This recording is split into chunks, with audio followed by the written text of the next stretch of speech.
বন্ধুরা, আশা করছি তোমরা ভালোই আছো। আজকে আমি তোমাদের জন্য আরেকটি নতুন পেজের অঙ্কের সমাধান করব। Page number 412। স্কুলের নাম জেনকিন্স স্কুল, কুচবিহার।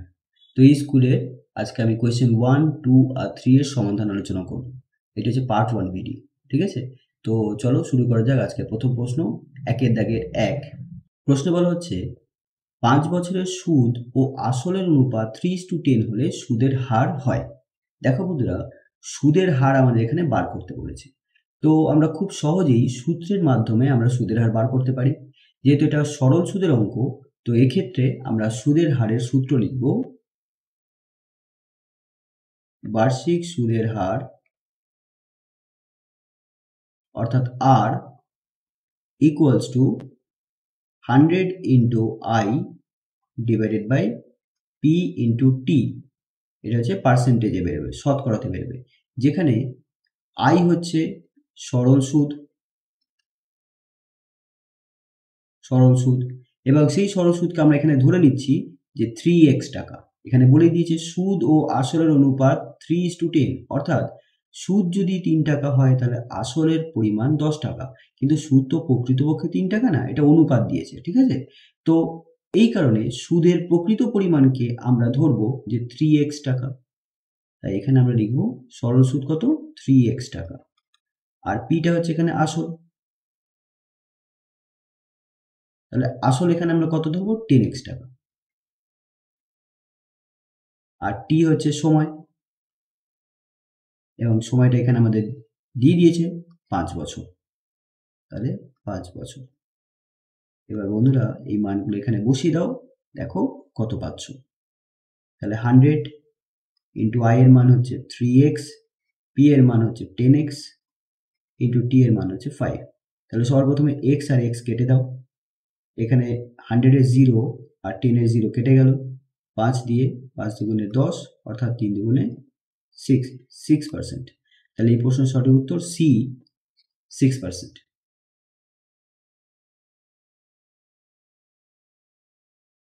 বন্ধুরা পরের অঙ্ক 1-এর দাগে 2। এখানে একটি দ্বিঘাত সমীকরণ দেওয়া হয়েছে। এই দ্বিঘাত সমীকরণের বীজদ্বয়ের অনুপাত আমাদের বার করতে হবে। তো বন্ধুরা দেখো, বীজদ্বয়ের অনুপাতের অর্থ কি? দ্বিঘাত সমীকরণে x এর যে মান বেরোয়, x এর দুটো মান বেরোয়, ঠিক আছে? সেই দুটো মানকেই আমরা বলি সেই দ্বিঘাত সমীকরণের বীজ সমূহ, অর্থাৎ বীজদ্বয়। তো x এর যে দুটো মান হয় সেই দুটো মান কিন্তু সমান হতে পারে, আবার অসমানও হতে পারে, আবার অবাস্তবও হতে পারে। তো এখানে আমরা সবার প্রথমে কি করব, x এর মান বার করব। যদি দেখি এই দ্বিঘাত সমীকরণটাকে সমাধান করে x এর যে দুটো মান পাচ্ছি সেই দুটো মান যদি সমান হয়, তাহলে দুটো মান যদি সমান হয় তাহলে তাদের অনুপাত কত হবে, 1:1 হবে, তাই না? যেমন একটা মান ধরো x এর মান 5 আর একটা মান 5, তাহলে অনুপাত করলে কত হবে, 1:1 হবে। আর যদি অসমান হয় তাহলে এই তিনটে অনুপাতের মধ্যে যে কোনো একটা অনুপাত হতেই পারে। তো আমরা এখানে সবার প্রথমে যেটা আমাদের করণীয় সেটা হচ্ছে x এর মান বার করা, তারপরেই দেখব যে এখানে কোন অনুপাতটা হবে। তো দেখো, এটাকে সমাধান করতে গেলে আমরা একটা বিশেষ পদ্ধতিতে সমাধানটা করব। যেহেতু এখানে আমরা দেখতে পাচ্ছি বর্গমূল দিয়ে দিয়েছে, তাই এই অঙ্কটা করতে গেলে আমাদের একটি বিশেষ পদ্ধতি অবলম্বন করতে হবে। তোমরা এটাকে শ্রীধর আচার্যের সূত্রের মাধ্যমেও সমাধান করতে পারো, কিন্তু আমি এখানে শ্রীধর আচার্যের সূত্রের মাধ্যমে সমাধান করছি না, যেহেতু এটা একটা শর্ট প্রশ্ন। শ্রীধর আচার্য সূত্র মানে পদ্ধতি লাগিয়ে যদি সমাধান করি অঙ্কটা অনেক বড় হয়ে যাবে, তাই আমি এখানে শ্রীধর আচার্য লাগাবো না। তাহলে দেখো বন্ধুরা, আমরা সবাই জানি √2 এর স্কোয়ার কত হয়, 2 হয়। তাহলে একইভাবে তোমরা এটাকে উল্টোভাবে ভাবার চেষ্টা করো। 2 কে কি লেখা যায় √2 এর হোল স্কোয়ার? হ্যাঁ, লেখা যায়। √2 এর হোল স্কোয়ার যদি 2 হয় তাহলে 2 এর অর্থ হচ্ছে √2 এর হোল স্কোয়ার। ঠিক সেইভাবে আমরা 3 কে কি লিখতে পারি, √3 এর হোল স্কোয়ার, তাই তো? তাহলে এই 3 কে আমরা লিখতে পারি √3 এর whole square into x square. আর এখানে আছে, এখানে একটা ভুল লিখেছি, এখানে √3টা লেখা হয়নি, 4√3x। তাহলে 4√3x প্লাস 4 ইকুয়ালস টু 0। এবার বন্ধুরা দেখো, এই √3 এরও স্কোয়ার আছে, x এরও স্কোয়ার আছে, তাহলে এটাকে কি লিখতে পারি, √3x এর হোল স্কোয়ার মাইনাস এইটাকে যদি আমি a ভাবি তাহলে এটা কি আছে, a স্কোয়ার আছে। এবার আমরা এই সূত্রটা একটু ভাবার চেষ্টা করি। এ মাইনাস বি হোল স্কোয়ারের সূত্র কি হয়? A square minus 2a into B plus B square হয়। তাহলে এই এটা এখানে যে আমরা এ ভাবছি, সেই এটাকে যদি আমরা √3x ভেবে নিই, তাহলে এই 4টাকে আমরা এইভাবে লিখতে পারি 2 এর স্কোয়ার। তাহলে এই 2টাকে যদি বি ভাবি, তাহলে এ স্কোয়ার আর এখানে বি স্কোয়ার, তাহলে মাঝখানে যেটা হবে সেটা কি 2 ইন্টু এ অর্থাৎ √3x ইন্টু বি। দেখো এটা মিলে যাচ্ছে। 4√3 মানে এখানে দেখো 4√3 আসছে, 4√3x। অর্থাৎ এই যে দ্বিঘাত সমীকরণটা দিয়েছে সেটা একটা বিশেষ রূপে আমি লিখতে পাচ্ছি, √3x whole square minus 2√3x into 2 plus 2 square. তার মানেই হয়ে গেল এটা কিসের সূত্র? a minus b whole square equals to 0। যখন কোনো দ্বিঘাত সমীকরণকে আমরা এইভাবে সাজাতে পারি, তখন সেই দ্বিঘাত সমীকরণকে সমাধান করলে x এর যে দুটো মান পাই, সেই দুটো মান কি হয় জানো তো? সেই দুটো মান হয় সমান। ঠিক আছে, তো এখান থেকে আমরা x এর যে দুটো মান পাবো সেই দুটো মান সমান পাবো। তো দেখো কি করে হচ্ছে, এখানে √3x মাইনাস 2, এই রাশিটার বর্গ যদি 0 হয় তাহলে বর্গ এই স্কোয়ারটা যদি তুলে দিই তাহলে ডান দিকে যে 0 আছে তার বর্গমূল হয়ে যাবে। তো 0 এর বর্গমূল কত হয়? 0 হয়। এবার আমরা 2টাকে পাশে নিয়ে চলে যাব, তাহলে হয়ে যাবে √3x ইকুয়ালস টু 2। তারপরে এবারে আমরা √3টাকে পাশে নিয়ে আসবো, তাহলে x এর মান কি পেলাম? 2/√3। এবার এখানে দেখতে পাচ্ছি x এর একটা মান পেলাম। আসলে বন্ধুরা এটা কিন্তু x এর দুটো মান। কেন জানো তো? এইখানে যখন স্কোয়ার তুলি তখন এখানে একটা প্লাস মাইনাস চলে আসে। তো 0-র আগে আমরা প্লাস মাইনাস দিতেও পারি, নাও দিতে পারি। যদি দিয়ে থাকি, এখানে যদি প্লাস মাইনাস দিই তাহলে দেখো কি হবে, এই 2টাকে যখন এ পাশে নিয়ে আসছি তখন প্লাস হয়ে যাচ্ছে, আর এখানে একটা প্লাস মাইনাস 0 আছে, তো প্লাস মাইনাস 0 এখানেও আছে। তাহলে একবার লিখবো 2/√3 প্লাস 0, আর একবার লিখবো 2/√3 মাইনাস 0। তাহলে আমরা এখান থেকে পাচ্ছি 2/√3 আর এখান থেকেও পাচ্ছি 2/√3। অর্থাৎ আমরা x এর দুটো মান পেলাম এবং সেই দুটো মান কিন্তু সমান। তাহলে এই দুটো মানকে আমরা বলছি সমীকরণের বীজ। তাহলে বীজের অনুপাত কত হবে? অতএব লিখবো এখানে বীজ দুটি হলো 2/√3 ও 2/√3। অতএব বীজ দুটির অনুপাত 2/√3 is to 2/√3। তাহলে যেহেতু সমান সংখ্যা তাহলে অনুপাত হবে 1:1। তাহলে এই প্রশ্নের সঠিক উত্তর কোনটা হবে? ডি।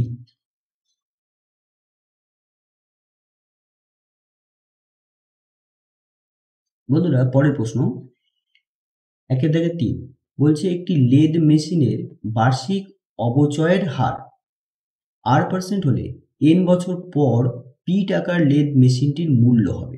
দেখো প্রত্যেক বছর মেশিনের যে মূল্য বা দাম সেটা কমে যাচ্ছে, কত করে? R% হারে।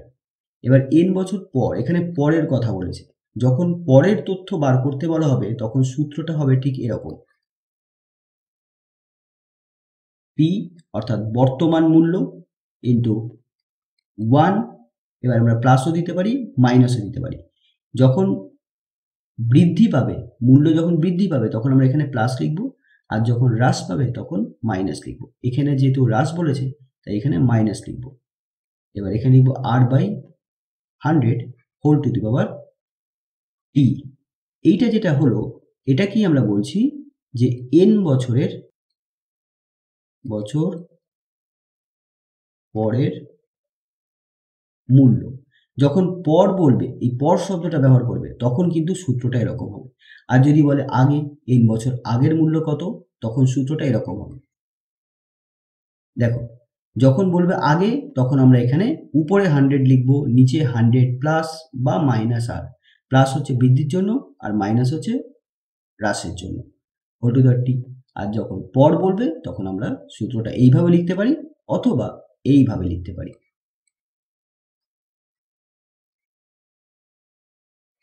এটা পরের জন্য আর এটা আগের জন্য বা পূর্বের জন্য। ঠিক আছে, অঙ্কটা ভালো করে পড়বে, কখন পর বলছে কখন আগে বলছে সেই হিসাবে তোমরা সূত্রটা ব্যবহার করবে। আর এখানে পিটা কি? পিটা হচ্ছে এখানে বর্তমান মূল্য।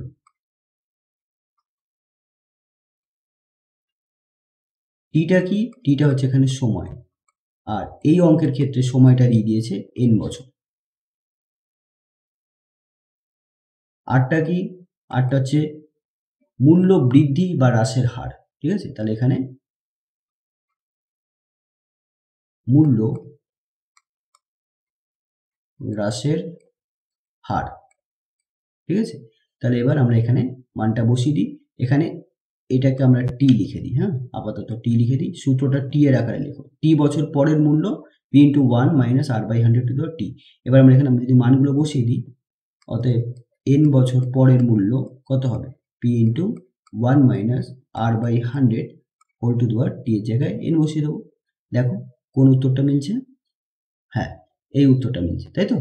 তাহলে এটা সঠিক হবে। তবে এখানে একটু ভালো করে দেখবে, এখানে কিন্তু ক্যাপিটাল লেটারে পি দিয়েছে, এটা স্মল লেটারে। তো প্রশ্নটাতে একটু কারেকশন করতে হবে, এটা স্মল লেটারে পিটা হবে, ঠিক আছে? তাহলে এই উত্তরটা সঠিক হবে এ। 1 থেকে 3 সঠিক উত্তর এ।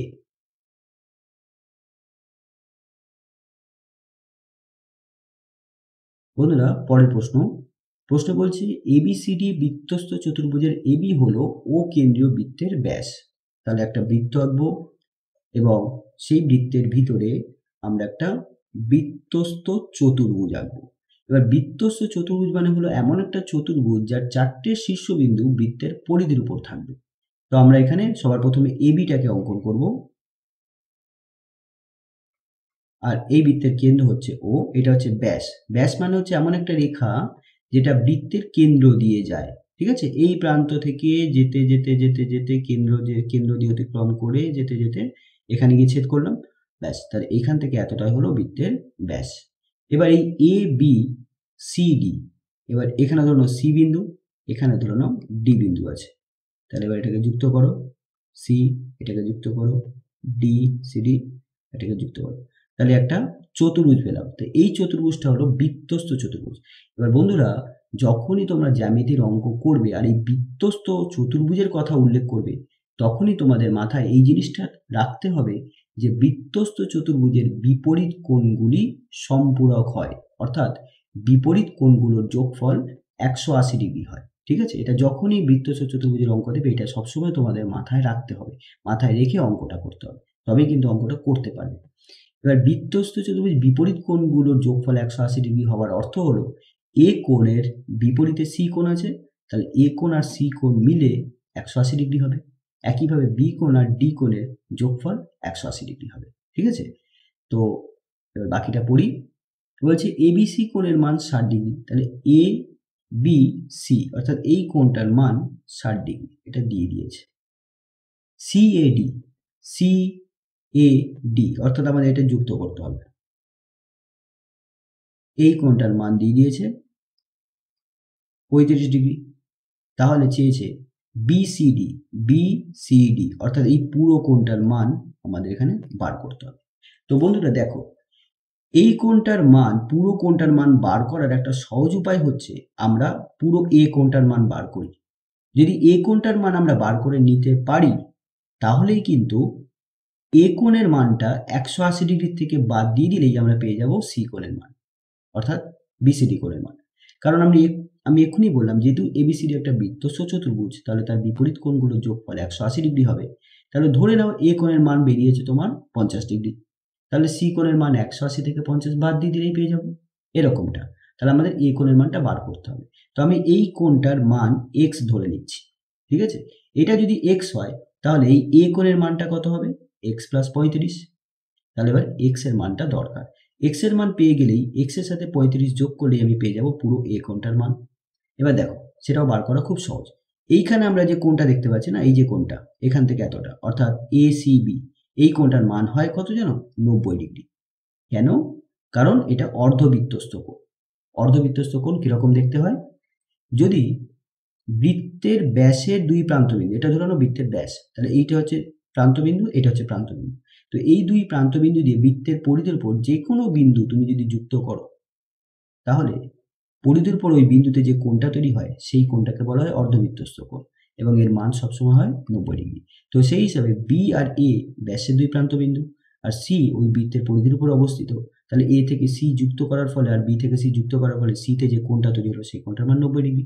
তাহলে এবার এই যে ত্রিভুজটা দেখতে পাচ্ছি এ বি সি, এই ত্রিভুজের এই কোণটা 90, এই কোণটা 60, এই কোণটা হচ্ছে এক্স, তাহলে এই তিনটে কোণের যোগফল কত হবে? 180 হবে। এবং সেখান থেকে আমরা এক্স এর মানটা পেয়ে যাব। ঠিক আছে, তারপর এক্স এর মান পেয়ে গেলে 35 সাথে যোগ করব, এ কোণের মান পেয়ে যাচ্ছি। এবার এ কোণের মান পেয়ে গেলে 180 থেকে বাদ দিলে সি কোণের মান পেয়ে যাবো। এবার লিখব, যেহেতু এবি হলো ব্যাস, অতএব angle ACB equals to 90 degree, অর্ধবৃত্তস্থ কোণ।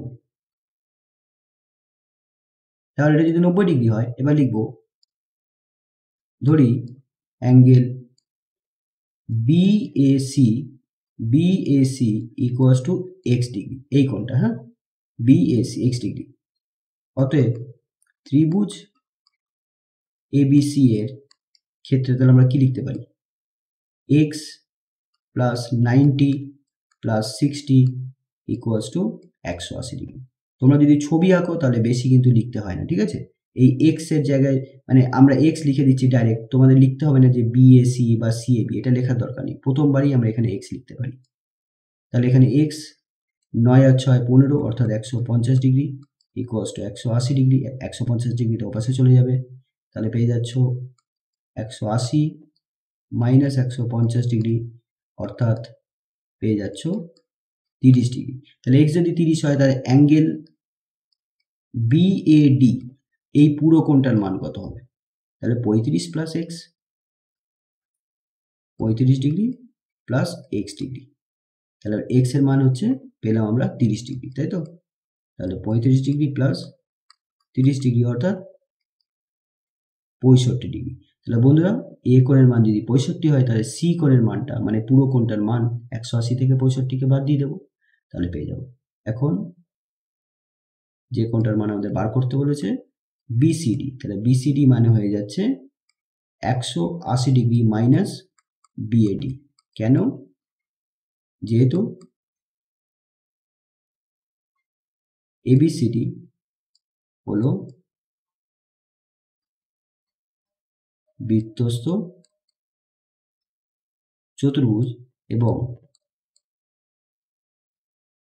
বৃত্তস্থ চতুর্ভুজের বিপরীত কোণ দুটির যোগফল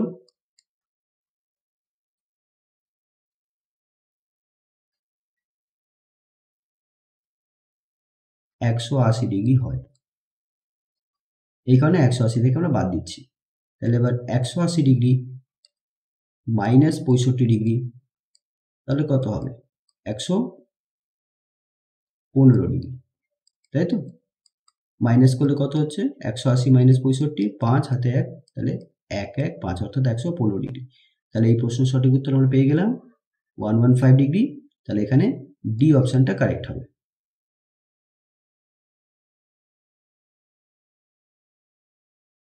বন্ধুরা পরের প্রশ্ন 1 দাগের 5 বলছে ত্রিভুজ এলএমএন এর এমএন বাহুর সমান্তরাল সরলরেখা এলএম এবং এলএনকে যথাক্রমে পি ও কিউ বিন্দুতে ছেদ করে। তো এটাকে আমরা অঙ্কন করি। সবার প্রথমে একটা ত্রিভুজ অঙ্কন করব। তাহলে এখানে নাম দিচ্ছি এল, এম, এটা এল। এবার এনএন বাহুটার সমান্তরাল করে এলএম এবং এলএনকে যথাক্রমে পি ও কিউ বিন্দুতে ছেদ করে। তাহলে এমএন বাহুর সমান্তরাল সরলরেখা একটা অঙ্কন করব। তাহলে ধরে নাও আমি রেখাটা এইখানে অঙ্কন করছি। তাহলে এই রেখাটা আর এই রেখাটা সমান্তরাল। এখন এই রেখাটা এলএম বাহুকে পি বিন্দুতে ছেদ করেছে, আর এই রেখাটা এলএন বাহুকে কিউ বিন্দুতে ছেদ করেছে। তার মানে সমান্তরাল সরলরেখাটার নাম হচ্ছে পি কিউ। এবার হচ্ছে পিএম আর এল কিউ সমান, পিএম অর্থাৎ এইটা আর এল কিউ দুটো সমান। ঠিক আছে, আমরা ছবিতে অতটা একই রকম আঁকিনি, কিন্তু এখানে প্রশ্নানুযায়ী বলেছে পিএম এর মান আর এল কিউর মান সমান। তো এই মানটাকে আমি এক্স ধরে নিই, এটা এক্স, এটা এক্স। তাহলে ধরি L Q equals to PM, এটাকে আমরা এক্স ধরে নিচ্ছি। এবার বন্ধুরা কি বলছে, এলপির মান 9 সেন্টিমিটার, তো এলপি হচ্ছে 9 সেন্টিমিটার, কিউএন 4 সেন্টিমিটার, তো কিউএন এটা 4 সেন্টিমিটার। তাহলে পিএম এর মান কত, পিএম এটার মান কত। তো বন্ধুরা এখানে যদি এরকমটা হয়, থ্যালেসের উপপাদ্য বলছে যে দুটো সরলরেখা যদি সমান্তরাল হয় আর তাদেরকে এরকমভাবে যদি দুটো ভেদক ভেদ করে, যেমন এখানে এলএম হচ্ছে একটা ভেদক আর এলএন হচ্ছে একটা ভেদক, মানে এরকমটা ধরে নাও, এরকম দুটো সরলরেখা, তাকে যদি এইরকমভাবে সমান্তরাল সরলরেখা যদি ছেদ করে, তাহলে প্রত্যেকটা অংশ সমানুপাতি হবে। তাহলে এই বাহুটা আর এই বাহুটার অনুপাত, এই বাহুটা আর এই বাহুটার অনুপাত সমান হবে। ঠিক আছে, এটাই হচ্ছে থ্যালেসের উপপাদ্য। তাই এবার লিখব, যেহেতু পি কিউ সমান্তরাল এমএন এবং এলএম ও এলএন হলো ভেদক, অতএব আমরা লিখতে পারি এলপি আর পিএম এর অনুপাত এল কিউ আর কিউএন এর অনুপাতের সমান হবে। এবার আমরা মানগুলো বসিয়ে দিই। এলপির মান 9, পিএম এর মান আমরা ধরে নিয়েছি x, এল কিউ এর মান x, কিউএন এর মান 4। তো বন্ধুরা এবার আমরা খুব সহজে x এর মান পেয়ে যাব। তাহলে x আর x এখানে গুণ হবে, x স্কোয়ার আর 4 9 36। তাহলে x এর মান কত হবে? x এর মান হবে বর্গমূলের ভেতরে 36, অর্থাৎ 36 এর বর্গ, তাহলে 6। এবার x মানেই ছিল পিএম, তাই না? পিএম কত? x। তাহলে পিএম এর মান চেয়েছে, আর পিএম আমি ধরেছি এখানে x, সুতরাং পিএম এর মান বেরিয়ে গেল 6। অতএব পিএম ইকুয়ালস টু 6 সেন্টিমিটার। আশা করছি তোমরা বুঝতে পেরেছো। তাহলে এই প্রশ্নের সঠিক উত্তর কি? B, 6 centimetre.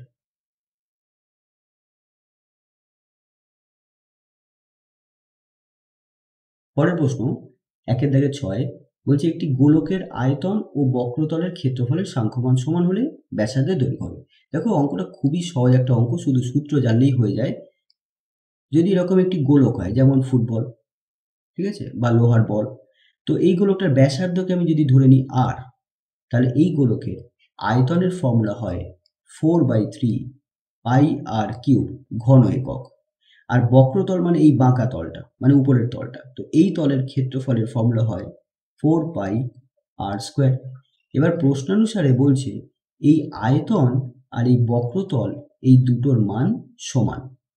তাহলে যদি সমান হয়, তাহলে আমরা সমান সমান করে দেবো, একটা সমীকরণ পাবো, সেই সমীকরণটাকে সমাধান করে আমরা আর এর মান পেয়ে যাবো। তাহলে এবার ধরি গোলকটির ব্যাসার্ধ এর দৈর্ঘ্য আর একক। অতএব প্রশ্নানুসারে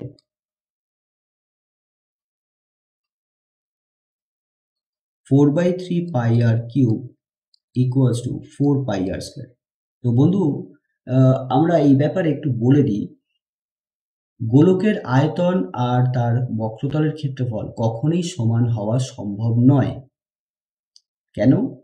কারণ ধরে নাও কোনো একটা গোলকের আয়তন হচ্ছে 200 সেন্টিমিটার কিউব, আর সেই গোলকটা ধরে নাও বক্রতলের ক্ষেত্রফল 200 সেন্টিমিটার স্কোয়ার। তাহলে তোমরা বলবে এই তো দুটো সমান, কিন্তু না, দুটো সমান না, কারণ গোলকের আয়তনের একক হচ্ছে সেন্টিমিটার কিউব, আর ওই গোলকটার বক্রতলের ক্ষেত্রফলের একক সেন্টিমিটার স্কোয়ার। তো সেন্টিমিটার কিউব আর সেন্টিমিটার স্কোয়ার, এটা দুটো কি করে সমান হলো? সমান তো হলো না, তাই এটা পৃথক, কখনোই সমান হতে পারে না। কিন্তু হ্যাঁ, মানটা কিন্তু সমান হতে পারে, এইটাকেই বলি আমরা সাংখ্যমান। ঠিক আছে, সাংখ্যমান।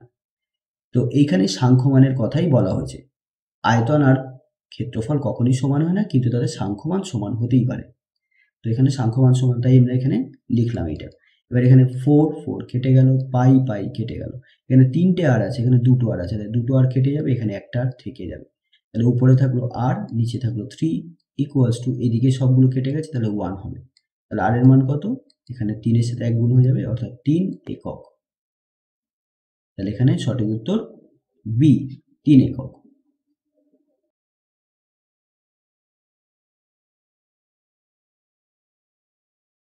বন্ধুরা পরের দাগের অঙ্ক, আমাদের এখানে শূন্যস্থান পূরণ করতে হবে।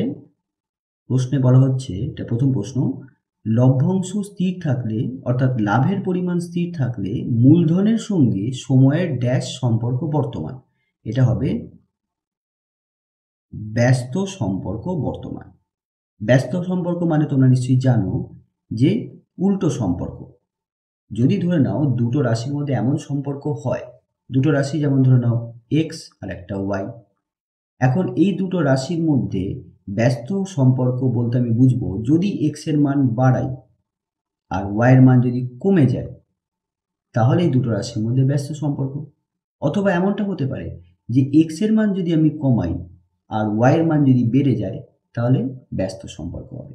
যেমন ধরে নাও তুমি একটা কাজ করছো, ধরো তোমার বাড়ি হচ্ছে, ঘর হচ্ছে, তো সেই ঘরটা করার জন্য তুমি 20 জন লোককে লাগিয়েছো, আর সেই 20 জন লোক মিলে যদি ঘরটা করে, তাহলে ধরে নাও 30 দিনে ঘরটা হয়ে যাবে। এখন তোমার মনে হলো যে না, আমি ঘরটা 30 দিনে না, আমি ঘরটা 10 দিনে শেষ করতে চাই। তাহলে যদি 10 দিনে শেষ করতে চাও, তাহলে 20 জন লোক সেই কাজটা তো 10 দিনে শেষ করতে পারবে না, তাহলে তোমাকে লোক বাড়াতে হবে। তুমি যদি 30 দিনের জায়গায় যদি ঘরটা 10 দিনে পেতে চাও, তাহলে তোমাদের কি করতে হবে, তোমাকে লোক সংখ্যা বাড়াতে হবে। অর্থাৎ 20 থেকে বেশি লোক লাগাতে হবে। যখনই দিন সংখ্যা এখানে কমে যাচ্ছে, লোক সংখ্যা বাড়াতে হচ্ছে। অর্থাৎ লোক সংখ্যা আর দিন সংখ্যার মধ্যে সবসময় ব্যস্ত ভেদ সম্পর্ক বা ব্যস্ত সম্পর্ক হয়। তো এই ধরনের সম্পর্ককে আমরা ব্যস্ত সম্পর্ক বলি। তো এখানে লভ্যাংশ স্থির থাকা মানে লাভের পরিমাণ স্থির থাকলে আমাদের মূলধনের সাথে সময়ের কি সম্পর্ক হবে সেইটা আমরা দেখে নিচ্ছি, একটু অঙ্কের উদাহরণের মাধ্যমে বুঝে নিই। ধরে নাও তুমি কোনো ব্যবসায় 1000 টাকা লাভ করেছো, এটা হচ্ছে তোমার লভ্যাংশ। এবার এই 1000 টাকাটা লাভ করেছো 5 বছর ব্যবসা করে, এবং এই 5 বছরে তুমি ব্যবসাতে লাগিয়েছো, এটা হচ্ছে সময়।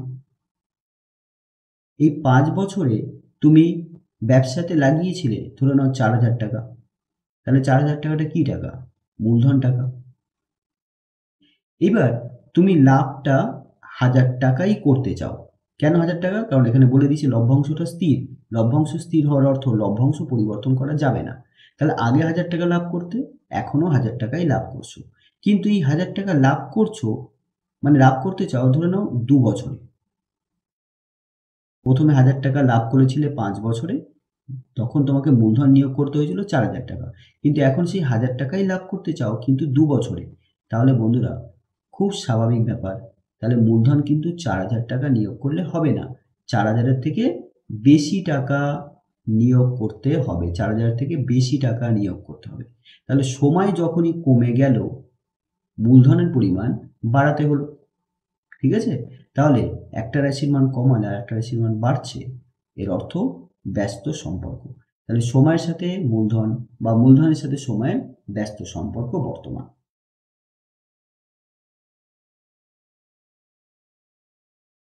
পরের প্রশ্ন বলা হচ্ছে এক্স যদি ওয়াই জেড এর সাথে সরল ভেদে পরিবর্তিত হয় আর ওয়াই যদি জেড এক্স এর সাথে সরল ভেদে পরিবর্তিত হয়, তাহলে জেড কি হবে?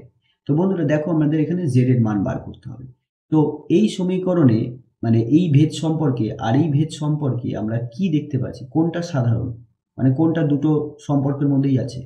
ওয়াই, দেখো ওয়াই মানে প্রত্যেকটাই আছে। তো আমি এখানে বলতে চাইছি যে এইখান থেকে আমরা ওয়াই এর মানটা বার করব আর এই সমীকরণে বসিয়ে দেবো। ঠিক আছে? এখান থেকে তোমরা কিন্তু এক্সও বার করতে পারো, এক্স মান বার করে এখানে বসিয়ে দিতে পারো। তো যে কোনো একটা মান বার করে বসালেই হলো, শুধু জেড এর মান বার করে বসালে হবে না। ঠিক আছে? কারণ জেড এর মান এখানে বার করতে হবে। তো জেড এর মান বার করতে হলে তাই জেড এর মান এখান থেকে বার করে এখানে বসিয়ে দিলে তাহলে তার জেড থাকবে না, তাহলে জেড এর মান আমরা পাবো না। এই কারণে এক্স এর মান নাহলে ওয়াই এর মান কোনো একটা মানে ভেদ সম্পর্ক থেকে বার করে অপর ভেদ সম্পর্কে বসাতে হবে। তো এটা যেহেতু দুটো ভিন্ন ভেদ সম্পর্ক, তাই এখান থেকে আমরা দুটো আলাদা আলাদা ধ্রুবক ধরে নেব।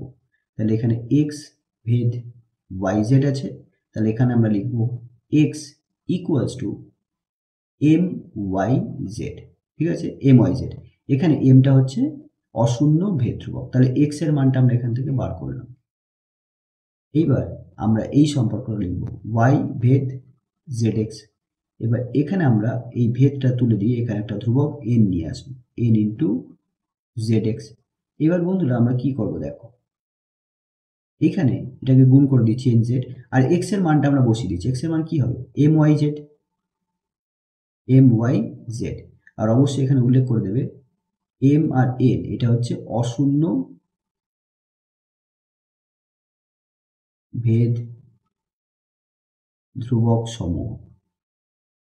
ঠিক আছে, আচ্ছা এবার এখানে কি পাচ্ছ দেখো, ওয়াই আর এখানকার ওয়াই কেটে যাচ্ছে, তাহলে যেটা থাকছে এন এম আর জেড স্কোয়ার ইকুয়ালস টু, এখানে কেটে গেছে মানে এখানে 1 থাকলো, তাহলে ইকুয়ালস টু 1। এবার এম আর এন আমরা ডান দিকে নিয়ে আসবো,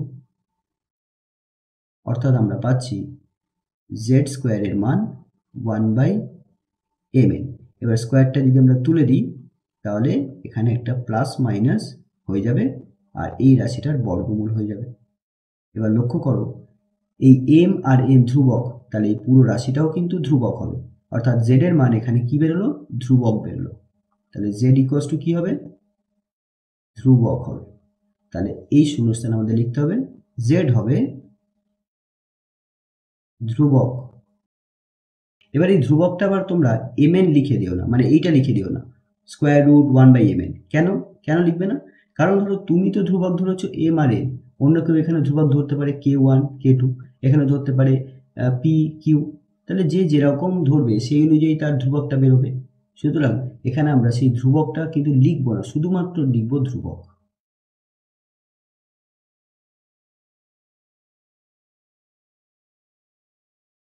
পরের প্রশ্ন 2-3 বলছে এক্স, 2x, 3 আর ওয়াই এই চারটে সংখ্যা সমানুপাতি হলে ওয়াই এর মান কত।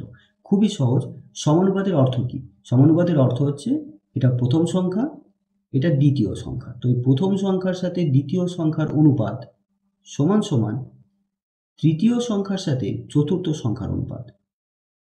আশা করছি তোমরা বুঝতে পেরেছো। এবার বন্ধুরা এই ব্যাপারে আমরা একটু বলে দিই, সমানুপাতি হলে এইটা হবে, কিন্তু যদি বলতো এক্স, 2x, 3y ক্রমিক সমানুপাতি, ক্রমিক সমানুপাতি, তাহলে কি হবে জানো তো, তাহলে এরকম হবে x/2x সমান সমান 2x/3 সমান সমান 3/y। অর্থাৎ এখানে প্রথমের সাথে দ্বিতীয় অনুপাত সমান হবে দ্বিতীয়র সাথে আবার তৃতীয় অনুপাত, আবার সমান হবে তৃতীয়র সাথে চতুর্থ অনুপাত। কিন্তু যদি সমানুপাতি বলে শুধু, তাহলে প্রথম দ্বিতীয় অনুপাত আর তৃতীয় চতুর্থ অনুপাত সমান হবে। এখান থেকে এক্স আর এখান থেকে এক্স কেটে গেল, তাহলে উপরে 1 থাকছে, তাহলে এখানে কি দাঁড়ালো 3/y ইকুয়ালস টু 1/2। তাহলে এবার কোনাকুনি গুণ করো, y একে y হয়ে গেল ইকুয়ালস টু 3 দুগুণে 6 হয়ে গেল, অর্থাৎ y এর মান কত 6।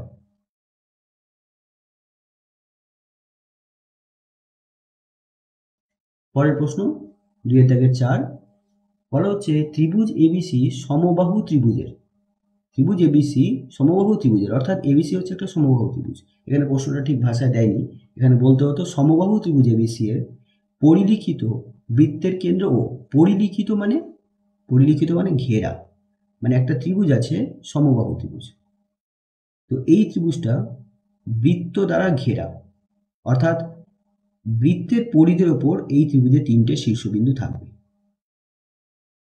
এইরকম, এই ত্রিভুজটা সমবাহু ত্রিভুজ। এবার এই বৃত্তের কেন্দ্র হচ্ছে ও। ত্রিভুজ এবিসি এর যে কোনো একটি বাহু দ্বারা সৃষ্ট সম্মুখ কেন্দ্রস্থ কোণের মান কত হবে। দেখো এটা হচ্ছে একটা বাহু, তাহলে এই বাহুর সম্মুখ মানে সামনে, তাহলে এইখানে এটাকে যুক্ত করো, এটাকে যুক্ত করো, এইটাকে আমরা বলবো সম্মুখ কেন্দ্রস্থ কোণ। ঠিক আছে, তো আমরা ত্রিভুজটার নাম দিয়ে দিচ্ছি এবিসি, এখানে বলেই দিয়েছে, আর এর কেন্দ্র হচ্ছে ও, অর্থাৎ এটা ও, তাহলে আমাদের বার করতে হবে বিওসি কোণের মান কত। তো বন্ধুরা দেখো খুব সহজ অঙ্ক, যেহেতু বলেছে ত্রিভুজ এবিসি একটা সমবাহু ত্রিভুজ, আর বন্ধুরা মনে রাখবে সমবাহু ত্রিভুজের প্রতিটি কোণের মান 60 ডিগ্রি হয়, তাহলে এই কোণটার মান কত হবে 60 ডিগ্রি হবে। ঠিক আছে, তো এই কোণটার মান যদি 60 ডিগ্রি হয় তাহলে এই সম্মুখ কোণটার মান হবে 120 ডিগ্রি, কারণ তোমাদের পাঠ্য বইতে একটা উপপাদ্য আছে, সেই উপপাদ্য অনুসারে বলছে একই বৃত্তচাপের উপর অবস্থিত কেন্দ্রস্থ কোণের মান পরিদেষ্ট বা বৃত্তাংশস্থ কোণের দ্বিগুণ।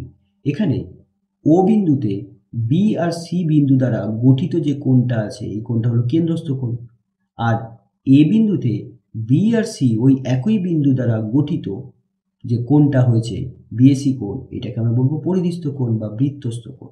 তো এটা বৃত্তস্থ কোণের মানটা যা হবে কেন্দ্রস্থ কোণ তার দ্বিগুণ হবে, এই কারণে এই সম্মুখ কেন্দ্রস্থ কোণটার মান হলো 120 ডিগ্রি। তাহলে আমি এখানে কি লিখবো যেহেতু ত্রিভুজ এবিসি হলো সমবাহু ত্রিভুজ, অতএব angle BAC equals to 60 degree. এখন বিসি বৃত্তচাপের উপর অবস্থিত, এই যে বিসি আছে, তো বিসি বৃত্তচাপের উপরে, মানে এর উপরে অর্থাৎ এই চাপটাতে উপর অবস্থিত বৃত্তচাপের উপর অবস্থিত কেন্দ্রস্থ কোণ বিওসি এবং পরিধিস্থ কোণ বিএসি এখানে যেহেতু দেবে, অতএব অ্যাঙ্গেল বিওসি এটার মান হবে 2 ইন্টু অ্যাঙ্গেল বিএসি, অর্থাৎ বিএসি কোণের দ্বিগুণ। তাহলে কত হবে 2 ইন্টু 60 ডিগ্রি অর্থাৎ 120 ডিগ্রি। তাহলে এইখানে কেন্দ্রস্থ কোণের মান কত? 120 ডিগ্রি।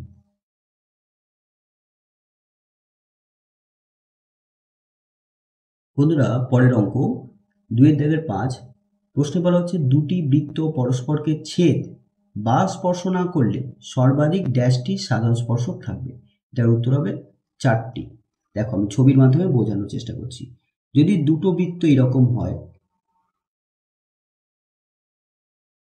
ঠিক আছে, এরকম যদি হয় তাহলে এই দুটো বৃত্ত ছেদও করলো না, স্পর্শও করলো না, তাহলে এই দুটো বৃত্তের সাধারণ স্পর্শক, সাধারণ মানে এই বৃত্তেরও স্পর্শক হবে, এই বৃত্তেরও স্পর্শক হবে।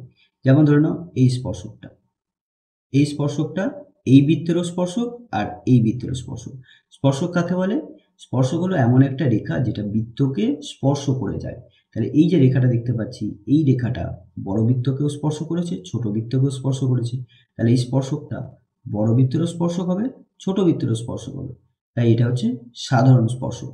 একইভাবে এই দিকে একটা স্পর্শক হবে, তাহলে এটা হচ্ছে একটা সাধারণ স্পর্শক। একইভাবে এইভাবে আমি একটা স্পর্শক অঙ্কন করতে পারি, এইভাবে একটা স্পর্শক অঙ্কন করতে পারি, ঠিক আছে। তো এই দুটো স্পর্শক, এইটা আর এইটা, এইগুলোকে আমরা বলি তির্যক স্পর্শক। হ্যাঁ, তির্যক সাধারণ স্পর্শক, এটাকেও বলি তির্যক সাধারণ স্পর্শক। আর এই দুটো স্পর্শককে আমরা বলবো সরল সাধারণ স্পর্শক, সরল সাধারণ স্পর্শক। মধ্যে কথা 4খানা সাধারণ স্পর্শক আছে। প্রশ্ন যদি একটু পাল্টে দেয়, পরস্পর ছেদ বা স্পর্শ না করলে সর্বাধিক ড্যাশটি তির্যক সাধারণ স্পর্শক থাকবে। যদি প্রশ্ন এখানে পাল্টে দেয় তির্যক সাধারণ স্পর্শক থাকবে, তাহলে উত্তর হবে 2। আবার তির্যক না দিয়ে বলতে পারে সরল সাধারণ স্পর্শক থাকবে, তাহলে উত্তর হবে 2। কিন্তু সরল আর তির্যক দুটোই বললো না, তার মানে তোমার সাধারণ স্পর্শকের সংখ্যা চাইছে। তাহলে এই সবগুলোই, এই 4টি স্পর্শকই কিন্তু সাধারণ স্পর্শক। তাহলে এখানে উত্তর হবে 4। ঠিক আছে। এই স্পর্শকটা তির্যক কেন বলে?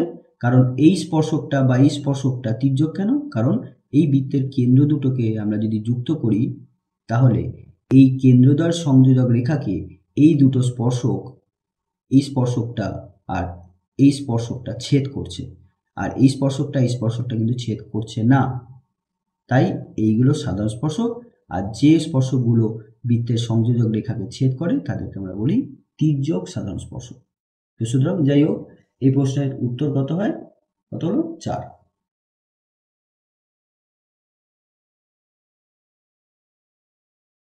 পরের প্রশ্ন 2-6 বলছে একটি ঘনকের কর্ণের দৈর্ঘ্য 4√3 একক হলে ঘনকটির আয়তন হবে।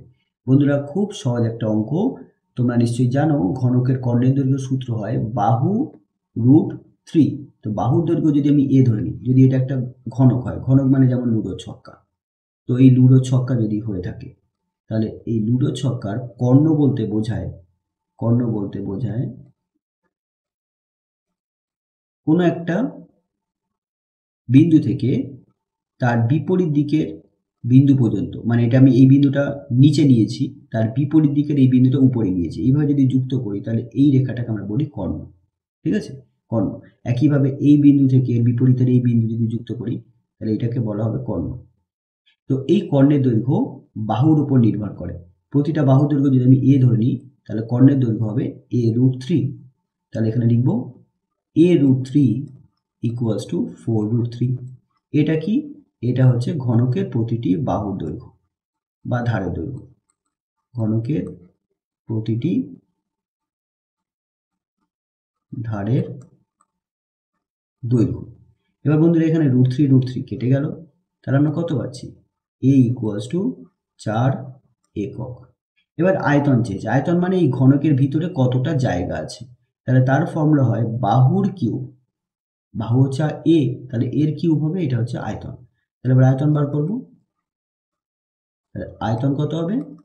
a কিউব, অর্থাৎ 4 এর কিউব ঘন একক। হ্যাঁ, আয়তনে সবসময় ঘন একক, ঘন শব্দটা ব্যবহার করতে হবে। 4 কিউব মানে 64 হয়, তাহলে 64 ঘন একক। তাহলে ঘনকটির আয়তন কত হবে? 64 ঘন একক। এই পুরোটা লিখতে হবে, ঠিক আছে? তাহলে এটাই হচ্ছে এই প্রশ্নের উত্তর।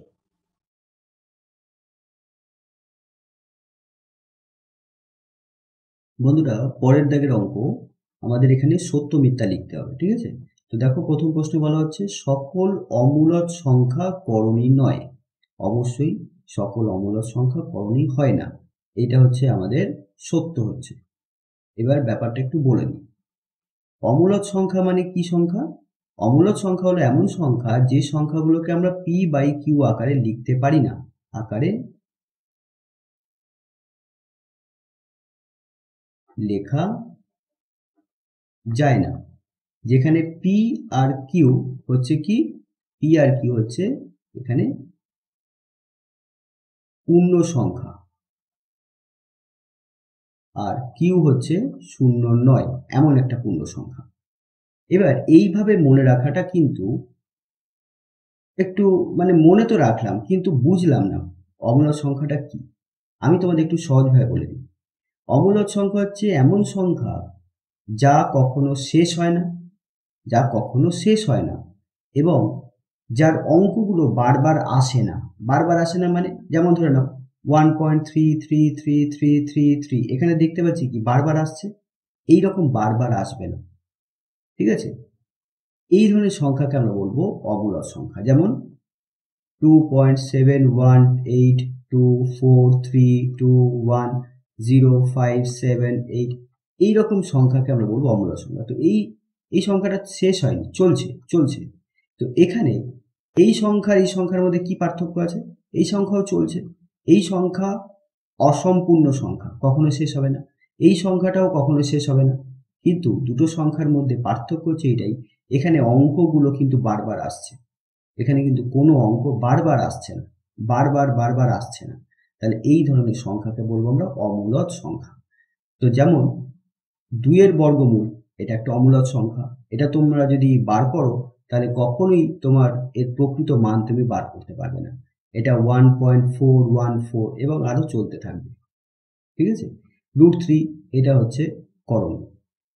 তো এইগুলো হচ্ছে করণী, আবার সাথে সাথে অমূলদ সংখ্যা। কিন্তু পাই, এটাকে আমরা জানি পাই। তো এই পাই একটা অমূলদ সংখ্যা, পাইয়ের মান 3.14 এবং চলতে থাকে 3.14, এবং আরও আছে, এর কখনো অঙ্ক শেষ নেই, ঠিক আছে? তো এই পাই সংখ্যাটা কিন্তু করণী না, কিন্তু অমূলদ। সুতরাং সকল অমূলদ সংখ্যা করণী নয়, এটা ঠিক, কারণ পাই অমূলদ সংখ্যা কিন্তু করণী নয়।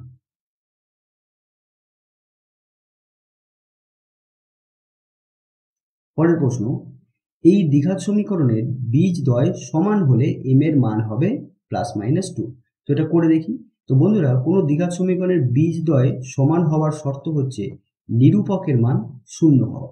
যদি কোনো দ্বিঘাত সমীকরণের নিরূপকের মান 0 হয়ে যায় তাহলে সেই দ্বিঘাত সমীকরণের বীজ দুটি সমান হবে। এবার নিরূপকটা কি? যদি ধরে নাও তোমার কাছে কোনো দ্বিঘাত সমীকরণ আছে ax² + bx + c = 0, তাহলে এই সমীকরণের নিরূপক হবে, এই সমীকরণের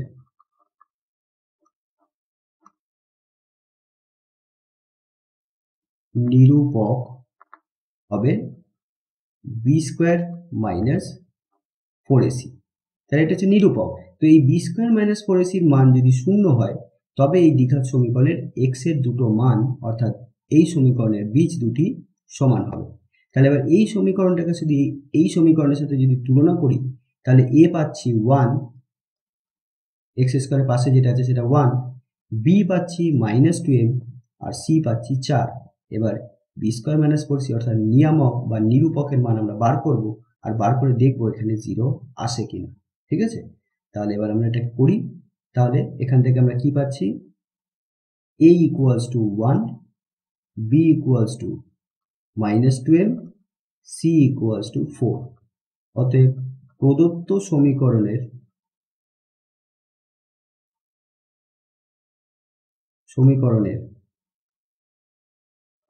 বীজ দুটি সমান বলে আমরা কি লিখতে পারি, b square minus 4ac equals to 0 হবে। এবার মানগুলো আমরা এখানে বসিয়ে দিই। বি এর মান -2m whole square minus 4 into A এর মান হচ্ছে 1 আর সি এর মান হচ্ছে এখানে 4 ইকুয়ালস টু 0। এখানে পাচ্ছি 4m স্কোয়ার। বন্ধুরা দেখো, -2m কে যদি -2m দিয়ে গুণ করি তবেই পাই আমি -2m হোল স্কোয়ার। তো -2m হোল স্কোয়ারের অর্থ হচ্ছে -2 কে দুবার গুণ করব। এবার মাইনাসে মাইনাসে প্লাস হয়ে গেল, আর 2 গুণ করলে 4 আর m গুণ করলে m স্কোয়ার, তাহলে 4m স্কোয়ার মাইনাস এখানে 4 কে 4 আর সেই 4 এর সাথে 4 কে গুণ করলে 16 হয় ইকুয়ালস টু 0। এবার এই 16টাকে আমরা ডান দিকে নিয়ে যাব, তাহলে কত হবে, +16 হয়ে যাবে। এবার 4 দিয়ে 16কে কাটো, 4 হচ্ছে। তাহলে m স্কোয়ার ইকুয়ালস টু আমরা পেলাম 4। তাহলে এবার এখানে যদি আমরা স্কোয়ারটা তুলে দিই তাহলে ডান দিকের সংখ্যার আগে একটা প্লাস মাইনাস হয়ে যায় আর ডান দিকের সংখ্যাটার বর্গমূল হয়। তাহলে আমরা পাচ্ছি m এর মান +-2, কারণ 4 এর বর্গমূল হয় 2 এবং প্রশ্নে এটাই দিয়েছে যে m এর মান +-2 হবে এবং সেটাই এসছে আমাদের, তাই এই বিবৃতিটা কি হবে, সত্য হবে।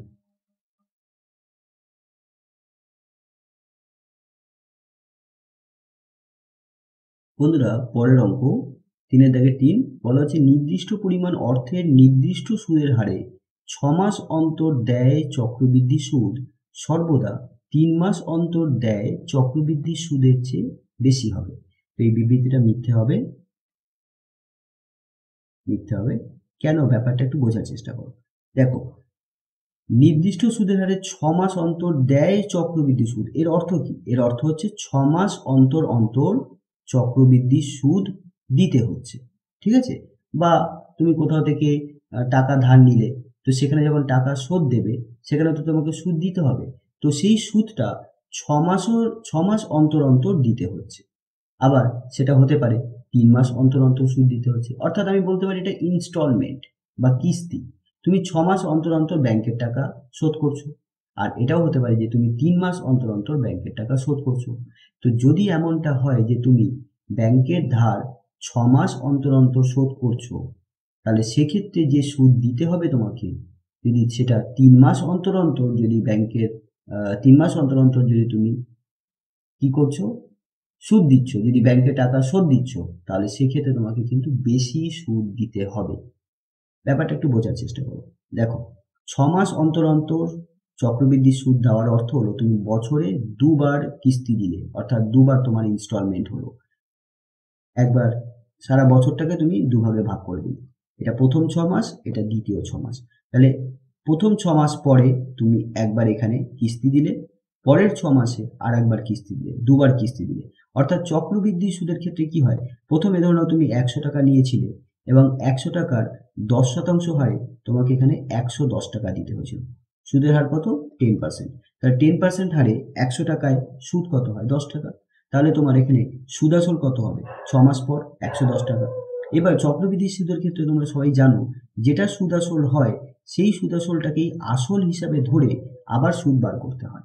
তাহলে 6 মাস পর যদি সুদ আসল হয় 110 টাকা, তাহলে এই 110 টাকাটাকে আসল ধরে আবার 10% হারে যদি আমরা সুদ গণনা করি, তাহলে এখানে সুদ হবে 110 গুণ 10 ডিভাইডেড বাই 100 অর্থাৎ 11 টাকা। তাহলে 11 টাকা সুদ, অর্থাৎ এখানে হয়ে যাচ্ছে 11 টাকা সুদ এবং 110 টাকা মানে তোমার আসল, তাহলে হয়ে গেল 121 টাকা। 1 বছর পর সুদ আসল হয়ে যাবে 121 টাকা। কিন্তু যদি এমনটা হয় যে 3 মাস অন্তর অন্তর, 3 মাস অন্তর অন্তর অর্থাৎ বছরে 4খানা সুদের পর্ব হবে, প্রথম 3 মাস, পরের 3 মাস, তারপরে 3 মাস, তারপরে 3 মাস, তাহলে ভেবে দেখো তুমি 100 টাকা ধার নিয়েছিলে, তাহলে প্রথম 3 মাসে তোমার সুদের হার যেহেতু 10%, তাহলে প্রথম 3 মাস পর তোমার সুদ আসলের পরিমাণ হবে 110, পরের বারে 121, আর তারপরে আবার 121-এর ওপর আবার 10% হারে 12 টাকা 10 পয়সা সুদ হয়। ঠিক আছে, তাহলে 121 প্লাস 12 টাকা 10 পয়সা, তাহলে কত হবে? অর্থাৎ 133 টাকা 10 পয়সা। তারপর আবার 3 মাস, তাহলে আবার 3 মাসে আবার 10% হারে আবার এখানে কিছু টাকা সুদ হবে এবং সুদ আসলের পরিমাণ সেটা 133 টাকা থেকে বেশি হবে।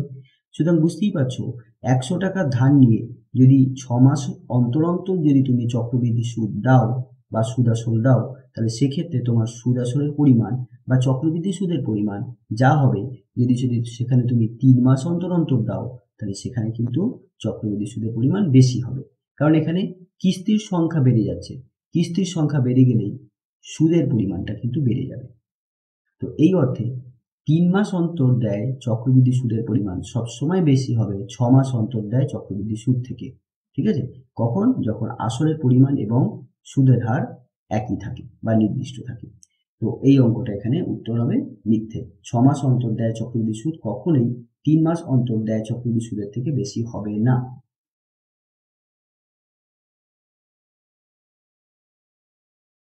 পরের প্রশ্ন 3-4 বলছে কোনো ব্যবসাতে এ বি সি এর মূলধনের অনুপাত 1/x:1/y:1/z, বছরের শেষে ব্যবসাতে ইউ টাকা ক্ষতি হয়েছে, তাহলে সি এর ক্ষতি পরিমাণ।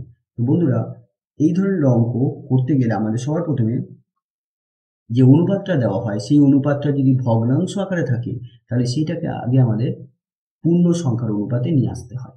ঠিক আছে, এবার পূর্ণ সংখ্যার অনুপাতে আনার পর যে টাকা লাভ বা যে টাকা ক্ষতি হয়, সেই ক্ষতির থেকে বা সেই লাভ থেকে আমরা যারা অংশীদারগণ আছে, যেমন এখানে এ বি সি এর 3জন হচ্ছে অংশীদারগণ বা ব্যবসাদার, এদের ক্ষতি বা লাভের পরিমাণটা তারা মোট লাভ বা ক্ষতি থেকে তুলে নেয়। তাহলে এখানে প্রথম করণীয় যেটা হচ্ছে এই অনুপাতটাকে আমাদের পূর্ণ সংখ্যার অনুপাতে নিয়ে আসতে হবে। তো সেটা করার উপায় আমি তোমাদের একটা অন্যভাবে উদাহরণ দিয়ে দেখাচ্ছি। 1/2 যদি 1/3 1 যদি 4 থাকে, তাহলে এই অনুপাতটাকে পূর্ণ সংখ্যার অনুপাতে আনার জন্য 2, 3 আর 4 এর লসাগু করতে হয়। লসাগু কত হয়? 12 হয়। তাহলে 12 দিয়ে প্রত্যেকটা সংখ্যাকে গুণ করতে হয়।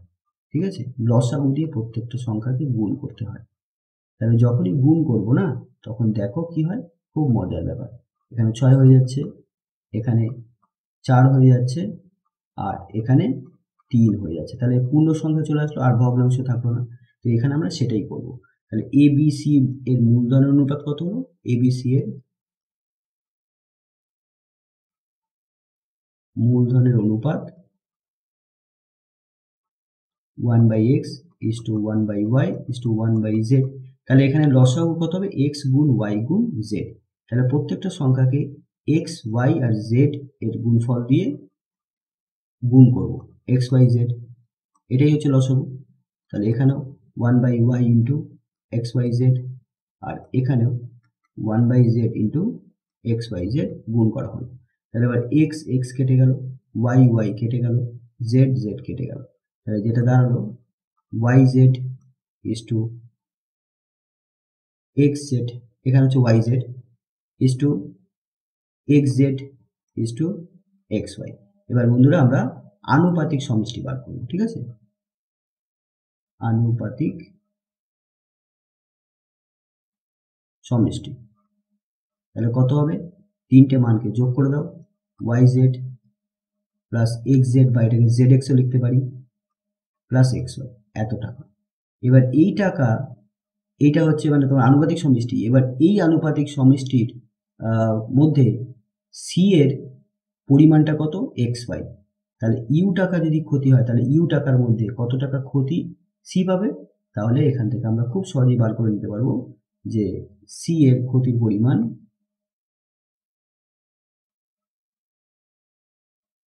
যে যেরকম মূলধন দেবে সে সেইভাবেই কিন্তু ক্ষতির ভাগটা নিয়ে নেবে। তাহলে এখানে সি এর ভাগটা হচ্ছে এক্স ওয়াই, কত টাকার মধ্যে? এই টাকার মধ্যে, Y Z plus x Z বা Z x plus x Y এতর মধ্যে। তাহলে মোট ক্ষতির পরিমাণ ছিল ইউ, তাহলে ইউ দিয়ে গুণ করে দেবো। অর্থাৎ আমরা পাচ্ছি এক্স ওয়াই ইউ, এক্স ওয়াইকে যদি ইউ দিয়ে গুণ করি তাহলে হবে x y u divided by নিচে আছে y Z plus z x plus x y এত টাকা। বন্ধুরা একটু চেক করে নাও এইটাই এসছে নাকি। দেখো হ্যাঁ, x y u divided by y Z plus z x plus x y, তাহলে এটাই কিন্তু আমাদের বেরোলো যে সি এর ক্ষতির পরিমাণ এত টাকা। তো এখানেও সেটাই দিয়েছে, তাই এই বিবৃতিটা কি হবে? সত্য হবে।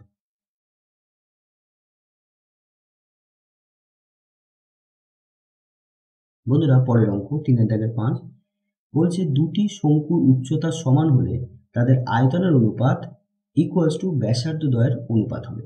তো সেটা আমরা এখানে করে দেখি। দুটো শঙ্কু আছে যাদের উচ্চতাটা কিন্তু সমান। একটা শঙ্কু আমি এইরকম অঙ্কন করলাম, আর একটা আমি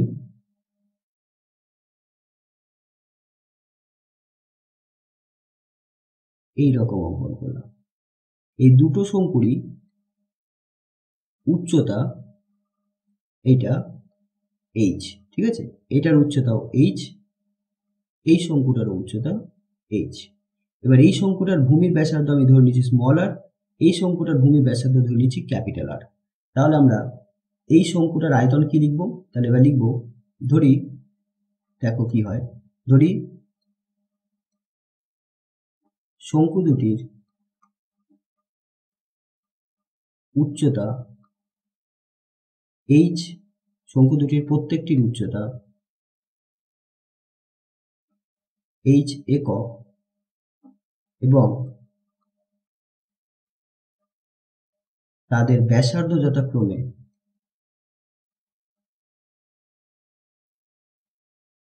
স্মল আর ও ক্যাপিটাল আর। এবার বলেছে যে এদের উচ্চতা তো সমান আমি এখানে ধরেই নিয়েছি, আর তাদের আয়তনের অনুপাত ব্যাসার্ধ দ্বয়ের অনুপাত, তার আগের আয়তনের অনুপাত আমরা বার করব আর দেখব সেটা ব্যাসার্ধ দ্বয়ের অনুপাতের সমান হচ্ছে কিনা। এবার আমরা লিখব আর ব্যাসার্ধ যুক্ত শঙ্কুর আয়তন।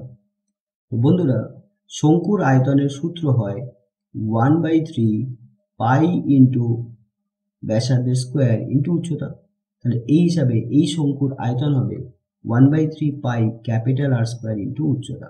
তাহলে আর ব্যাসার্ধ অর্থাৎ স্মল আর ব্যাসার্ধ যুক্ত শঙ্কুর আয়তন হবে 1/3, এটাকে আমরা V1 দিয়ে নাম দিই, 1/3 পাই আর স্কোয়ার এইচ। আর ক্যাপিটাল আর ব্যাসার্ধ যুক্ত শঙ্কুর আয়তন সেটাকে আমরা V2 ধরে নিই, যেটা হবে 1/3 pi R square into H. এবার আয়তন অনুপাত বার করব। এখন V1 বাই V2 অর্থাৎ আয়তনের অনুপাত হবে 1/3 pi R square H divided 1/3 pi capital R square H. 1/3 pi কেটে গেল, এইচ এইচ কেটে গেল, তাহলে কি বেরোলো? R square by R square. অর্থাৎ আয়তনের অনুপাত ব্যাসার্ধের বর্গের অনুপাতের সমান। এটা ব্যাসার্ধের অনুপাত না, কিন্তু ব্যাসার্ধের বর্গের অনুপাতের সমান। তো এখানে দিয়েছে ব্যাসার্ধ দ্বয়ের অনুপাত, তো আয়তনের অনুপাত ব্যাসার্ধ দ্বয়ের অনুপাতের সমান আসলো না, ব্যাসার্ধ দ্বয়ের বর্গের অনুপাতের সমান আসলো। তো এই জন্য এই বিবৃতিটা কি হবে? মিথ্যে।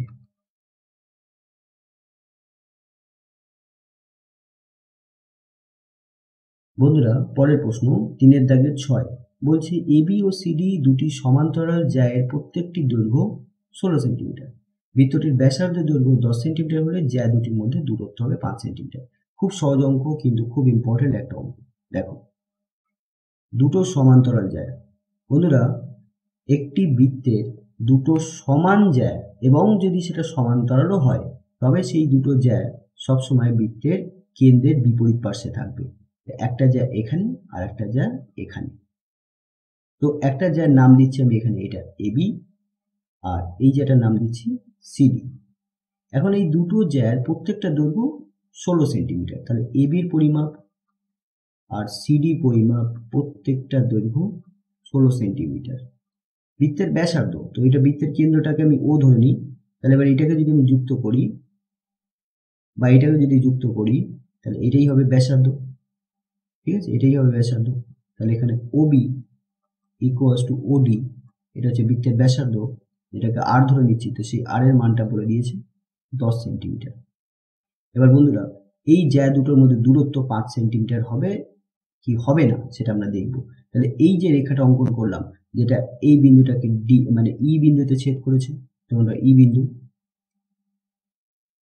আর এই বিন্দুটা ধরে নাও এফ বিন্দু। তো ই এফ এটা দূরত্ব 5 হবে কি হবে না সেটা আমরা এখানে দেখব,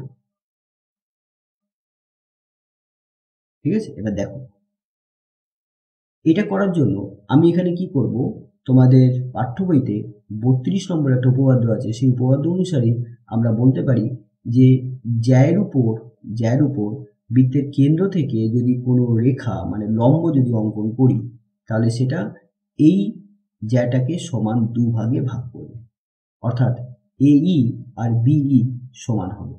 তাহলে এই হিসেবে এবির পরিমাপ যদি 16 হয় তাহলে বিইর পরিমাপ 8 হবে, এটা 8, আর এই আর এর মান 10। এবার এই ত্রিভুজটা একটা সমকোণী ত্রিভুজ, এই সমকোণী ত্রিভুজের অতিভুজ 10, ভূমি 8, তাহলে লম্বটা পেয়ে যাবো, অর্থাৎ ও ই এটার পরিমাপ পেয়ে যাবো। এবার ও এর পরিমাপ যা হবে ও এফ এর পরিমাণ সেটাই হবে, কারণ আমরা এটা বলতে পারি বা খুব সহজে প্রমাণ করতে পারি দুটো সমান জ্যা বৃত্তের কেন্দ্র থেকে সমান দূরে থাকে, দুটো সমান জ্যা বৃত্তের কেন্দ্র থেকে সমান দূরে থাকে। এবার যেহেতু সিডি আর এবি দুটো জ্যার দৈর্ঘ্যই সমান, তাহলে এই দুটো সমান জ্যা হলো, তাহলে এবি জ্যা বৃত্তের কেন্দ্র থেকে যত দূরে থাকবে সিডি জ্যাটাও বৃত্তের কেন্দ্র থেকে তত দূরে থাকবে, তাহলে ও এর পরিমাপ যা বেরোবে ও এফ এর পরিমাণ তাই হবে। তাহলে এবার ও এর পরিমাপ কথার কথা বলছি, যদি 4 বেরোয় তাহলে ও এফ এর পরিমাণও 4 হবে, তাহলে এটা 4 এটা 4, তাহলে যোগ করলে কত হবে 8 হবে, ঠিক আছে। এই রকমই তাহলে আমরা এরকম করে বার করবো। তাহলে আগে ওইটা বার করি, তাহলে এবার লিখবো যেহেতু ও ই লম্ব এবি, অতএব এই তাহলে এই আর বি দুটো সমান হবে আর তাদের পরিমাপ হবে 16/2 অর্থাৎ 8 সেন্টিমিটার। এবার লিখব ত্রিভুজ ও বিই এর, এই ত্রিভুজটার ক্ষেত্রে আমরা কি লিখতে পারি, ও ই এর পরিমাপটা হবে অতিভুজের বর্গ থেকে ভূমির বর্গটা বাদ দিয়ে দেবো, অর্থাৎ 10 স্কোয়ার থেকে 8 স্কোয়ার বাদ দিয়ে দেবো, তাহলে কত হবে 100 মাইনাস 64, অর্থাৎ আমরা এখান থেকে পাচ্ছি ও এর পরিমাপ 100 থেকে 64 বাদ দিলে কত হয়, তাহলে 100 থেকে 64 বাদ দিলে এদিকে 6 এদিকে 3 36, অর্থাৎ 36 বর্গমূল 6, তাহলে 6 সেন্টিমিটার। তাহলে ও থেকে ইর পরিমাপ যদি 6 হয় তাহলে ও থেকে এফও 6 সেন্টিমিটার হবে, লিখব ও ই সমান সমান ও এফ ইকুয়ালস টু 6 সেন্টিমিটার, ঠিক আছে। বৃত্তের সমান দৈর্ঘ্যের জ্যা কেন্দ্র থেকে সম দূরত্বে থাকে, সম দূরত্বে থাকে, এই জন্য ও ই আর ও এফ কে আমরা সমান লিখেছি। তাহলে এবার জ্যা দুটির মধ্যে দূরত্ব